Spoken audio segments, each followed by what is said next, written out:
you would like, I will attempt to remember to watch the clock and, well, first of all, I'll attempt to remember to even turn the clock on, but then to advise you when you have reached that time, please understand that it's your time when I indicate to you that you've reached that point. If, in fact, you choose to continue to use that time in your initial argument, that's fine, but you would be cutting into your rebuttal time. When you come forward, if you will please indicate your name so that we can make sure our records are straight. And as I said, if the appellant will advise me as to how much time you would like to reserve. Our first case is, let's see, where's my, Davis versus Hearthstone Senior Communities. Good morning. Good morning. I'm Isaac Ruiz-Carus here on behalf of the estate of Kathleen and Sandy, the appellant. I'd like to reserve 5 minutes of my time for rebuttal, if I can. Thank you. Every time I argue a nursing home arbitration case to this court, I have a deja vu feeling. I've argued way too many and lost way too many. But this is a unique case, and that's why I asked for oral argument in this case. It's unique in that I've never had one in which all I have is the signature page. And I think this case really can begin and end with what defense counsel said, and it's in the appendix at tab 12 on page 36. He said, the content of the actual terms of the agreement in and of itself we do not have.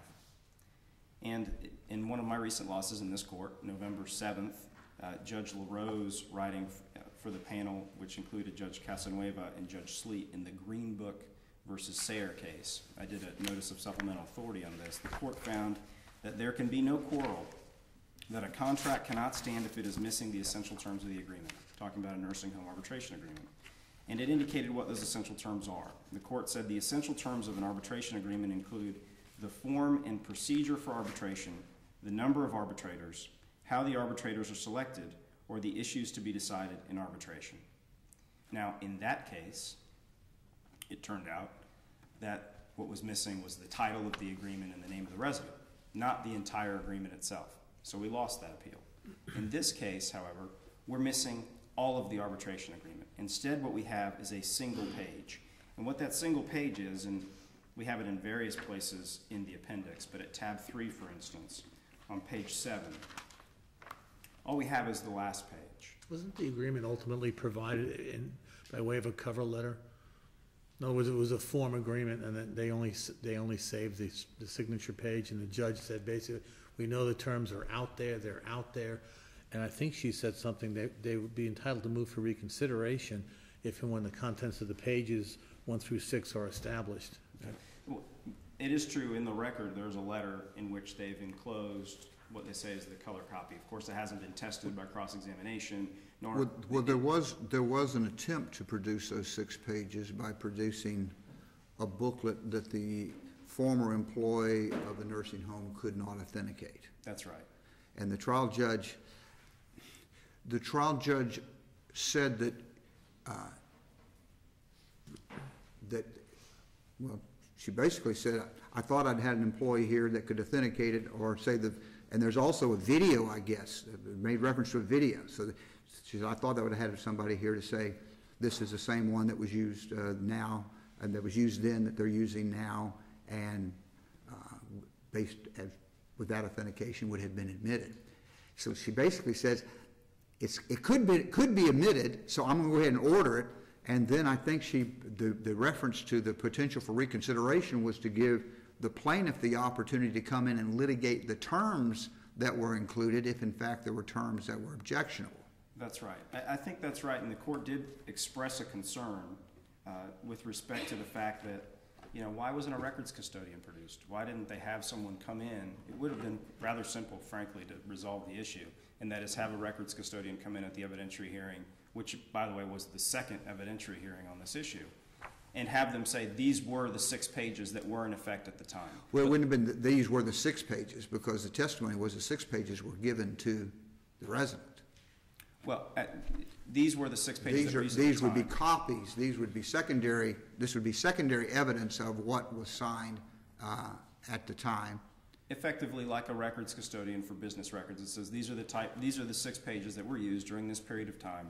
But the problem is they didn't. And the further problem is they haven't at any point in time during the discovery in this case, nor at the 2 evidentiary hearings, put up any testimonial evidence that these first 6 pages were in fact the 6 pages being used at that time for the arbitration agreement. That's why this is defective. You know, could this have been done or handled a little bit differently in the trial court and a records custodian been put up? Perhaps. But what we can't actually speculate as to whether or not there is such a person. So what's the remedy you seek?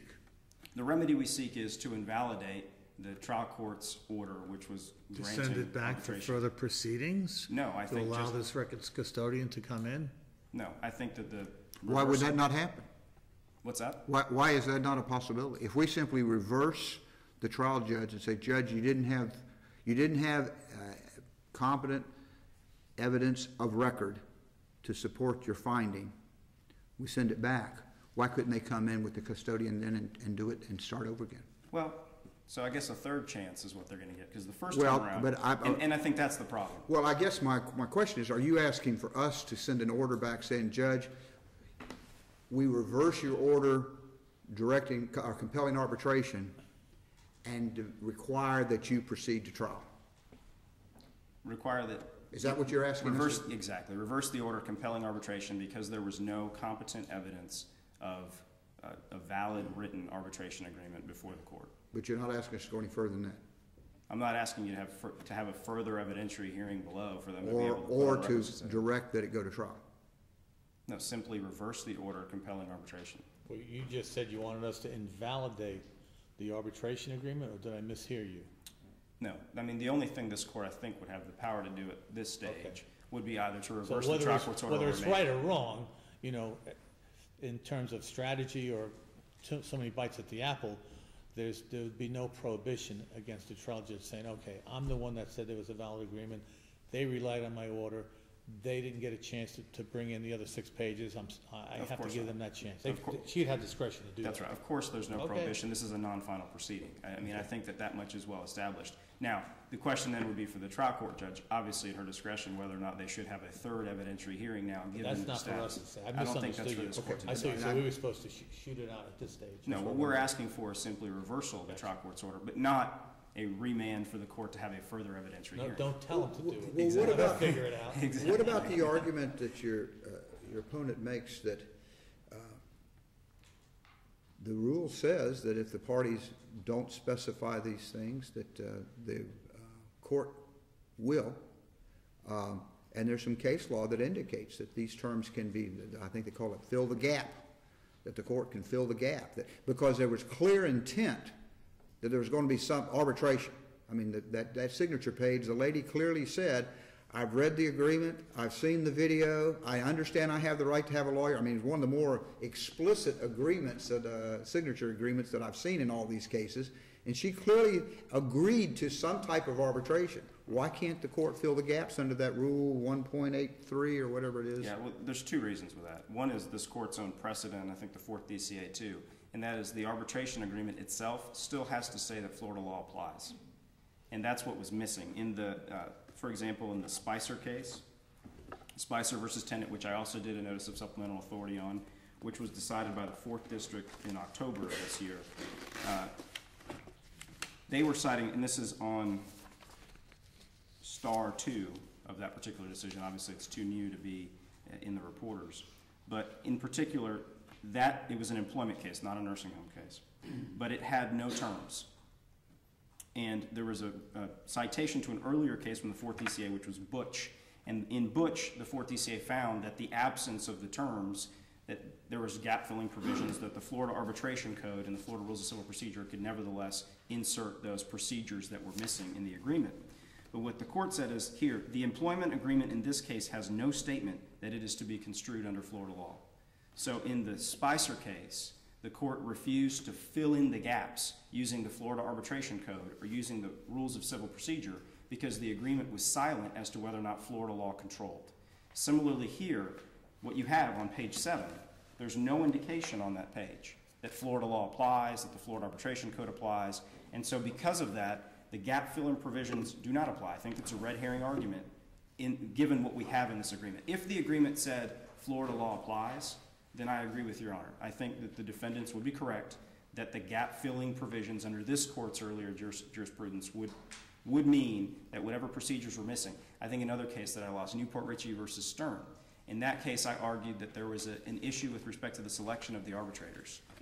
And because of an ambiguity in the contract with respect to that, it should fail. One at the trial court, this court found no, the Florida Arbitration Code can fill in the gaps and can allow for the selection of the arbitrator. It can fill in the gap as to the procedures, but not the substance. I mean, that's right. What issues are going to be arbitrated doesn't tell you. Exactly. Is it a slip and fall case? Is it a bed sore case? Is it an improper medication case? That's right. Doesn't give any details. Nor does it even tell us if it's binding or non-binding arbitration. So how do you fill in those gaps? Yeah, I don't think you could, even in that kind of event. And that was sort of the second argument. But in the first place, you have to have a forum selection that Florida law applies, or that which law actually applies in this situation. But then secondarily, you got to look to see, well, do we still have the essential terms? And we don't. We don't have any essential terms in this agreement. So for those reasons, I think that given the status of how this case is now, and the fact that there were 2 evidentiary hearings, the fact that defense indicated that the actual terms of the agreement in and of itself we do not have, and given that the one page that is in evidence, that page clearly does not have any essential terms, we would ask that this court reverse the trial court's order compelling arbitration. Thank you, Your Honor. Thank you.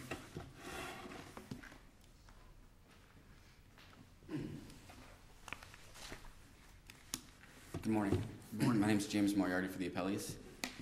I think where I'm going to start here today is with the last argument about filling in the gaps of this arbitration agreement. I think we already went over this morning that only page 7 has been admitted into evidence in this case, and the first 6 pages are at issue. Before you get to the fill in the gaps, yes. How about you were the trial counsel, right? I was. How about your open and honest admission to the court when you said, at this point, Your Honor, if the arbitration agreement is not admitted into evidence, I would assume that you're going to deny the motion for arbitration. What do you like to know about that? I can tell you exactly what's going through my mind. Well, I'm exactly just saying, what happened, but what it seems like you fed their argument. The judge took your honest concession and gave you a victory anyway. At that point, I was that whole process of only admitting page 7 caught me off guard, Your Honor, and that's really what happened. So proceeding forward after that, I was kind of a little unsteady on my feet, to say the least, and that's why that came. Drinking the Kool-Aid after that. Yeah, a little bit, yes. Yes. But as far as, I think what I want to tie in is the Greenbook case that just came out this month, as well as the filling the gap procedures. Okay. What the Greenbook case did, that panel at least said that it was the intent of the parties to arbitrate. They made it very clear that the daughter in that case of the resident of the nursing home wanted to sign the agreement. What we have here is on that 7th page, it makes it very clear as well that they want to arbitrate the cases. Now, what opposing counsel said about regarding Florida, that 7th page doesn't say Florida law applies. Well, in the state of Florida, it's a principle that for contracts, the doctrine of lex loci contractus states that in the absence of a specific contractual provision specifying governing law, the law of the state where it was entered into would apply. So here would be the state of Florida. That didn't save the day in the Spicer case. So if you're asking us to, you would be asking our panel to not follow what the 4th DCA did. I don't know if the Did you read the Spicer case? I did read the Spicer case. A little distinguishable in my mind. The effect that the Spicer case was an employment dispute that in the employment agreement referenced arbitration. What we have here is a specific contract for arbitration. And I think that's the difference between the 2 cases. So under this contract to arbitrate, because at least on the last page, it doesn't say that Florida law applies, because it was entered into in the state of Florida at Lakeland Hills Center. Florida law would apply, and by reference of that, Chapter 682, the Florida Arbitration Code would apply as well. But the rule that 1.83, is that the fill in the gap, the rule on arbitration that says that the court can fill in. Right. Help me with that one, because that is titled voluntary binding arbitration. Do we know that this was binding or non-binding by page 7? By page 7 alone, it doesn't state on that. Then how do we know that it falls under that rule then, and it would allow the courts to fill in the gaps? I think with that, you got to rely back upon the intent of the parties and the fact that. Well, what was the intent? From page 7, what was the intent? To have binding or non-binding? Well, at the time when the We resident. don't know. From page 7, you can't tell what the intent was, binding or non-binding.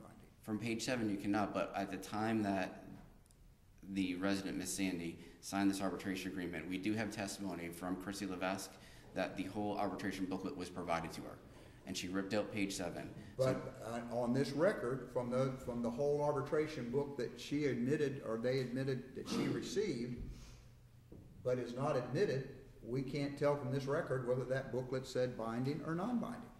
From that page, no, but just like in Greenbook. The judge specifically excluded the first 6 pages. So on our record, we don't have the benefit of those 6 pages to tell us that it was binding. Judge Masters, also said that the 6 pages were available to the parties. But she specifically denied the admissibility. So on our record, we do not have that ability to tell. In the Greenbook matter, that panel compared the photocopy of the first 3 pages with the line stricken out compared to the one that was provided with a signed copy. But we don't have anything to compare it with. What they said at that time too is they didn't know whether or not what copy was provided to that daughter of that nursing home resident at that time. And they said, however, if it was the copy with the lines stricken out, she could have requested a clean copy. She could have not signed it. She could have rejected. But we know from her intent by signing it, she wanted to go forward with arbitration, which is the same thing we have here. We know by the intent by the 7th page, they wanted to go forward with. She wanted to go forward with the arbitration that was described in the 6 pages. But those 6 pages aren't in our record, so we don't know what she intended to go forward with. Which is exactly what happened in the Greenbook case. They don't know what happened. In Greenbook, you had some lines that were obliterated. But they don't know what they don't know what that specific person had at that time, the obliterated language or a clean copy. But it also said before she signed it, she had the opportunity to ask for that either the obliterated copy the original copy was not obliterated and became obliterated in the copying, or if she got an obliterated copy, she had the opportunity to ask questions, and she intended to go forward even though she maybe didn't understand. Right. We don't know what this particular signator was intending to go forward with, and have no way of even, as far as binding or not. We know that she got the booklet that Chrissy Levesque said they handed to her. We also know that Chrissy Levesque said that it appeared to be a true and correct copy, but she didn't memorize it word for word. So that's the best thing we had. But the trial court ruled that testimony was not sufficient to authenticate those 6 pages. Correct. So it's not a part of our record. Okay. I guess the problem I'm having is if the judge has to make a finding that there is a valid arbitration agreement before she enters that order, and if the cases say a valid arbitration agreement has got to have at least got to have certain terms, and that one case lists a series of terms, and we don't have any of that, how can we say the trial judge was not in error to make a decision without competent substantial evidence in the record to support that decision? Referring to the essential terms of the arbitration agreement. She made a finding there was a valid arbitration agreement. Right. But she admits she does not have the terms of that for her in her record. Why is not that admission an indication that she doesn't have the authority to go ahead and order the arbitration? What she found also as well is that those 6 pages were available to the parties. Well, what she basically said was, I think you could probably bring it in. Correct. And so therefore I'm going to go ahead and make a ruling now. And I'm not trying to be critical of Judge Masters, she's a good friend. But she basically said, I know I'm going to cut through, I'm going to get to the judicial economy of things. I know it can be done. I'm going to go ahead and rule. And y'all And if there's something else you want to argue about, go ahead and argue, bring it back in, I'll listen to it. But I'm going to go ahead and rule now, because I know it can happen. But we've got to look at a record and see whether there's a record that supports her knowing or knowing hunch or speculation or whatever it is. We've got to have a record, don't we? True. That's my problem. Right. Help me. I guess besides just the rule of civil procedure 1.830, besides that you have the Florida Arbitration Code that fills in the gaps as well. And they fill in a lot of different things as the number of arbitrators, how the arbitrators would get paid, when the award will be specified. Those are all procedural gaps, right? I mean, where's you can't fill in the substance of an arbitration agreement. You gotta at least have the four corners or something to dump the terms in. I just don't see where you've got an arbitration agreement that the parties have some understanding what the expectations are and the substantive issues to be arbitrated. Regarding the issues, I guess what it is for that would be, again, I have to go back to, and I understand the argument that you don't have the first 6 pages, but at the time, the intent of the resident to do so would, if she didn't feel comfortable with it, she didn't have to sign it. And we know that from the testimony of Chrissy Levesque, it was given to her. Well, maybe she felt comfortable because it was arbitration only called if there's a dispute as to the payment of fees. And if that's all the arbitration agreement agrees to, then I can sign it. But you want me to take away from a jury the right to collect pain and suffering and wrongful death? No, I won't sign that. Or it may have said all terms, and she, like most people, went ahead and signed it anyway. We don't know which of those cases, do we? At this point, we do not know. That's our problem. Okay. So what's your answer to rebut his answer as to what we were to do if there was a reversal or a remand? Well, I believe if there was a reversal, then either the medical records custodian or somebody could come forward and provide that evidence that this was the booklet being provided. We know that for us to say? Is that an issue on appeal? Did anyone argue for that relief? No one argued for that relief, but I mean that was in the original order or the original holding.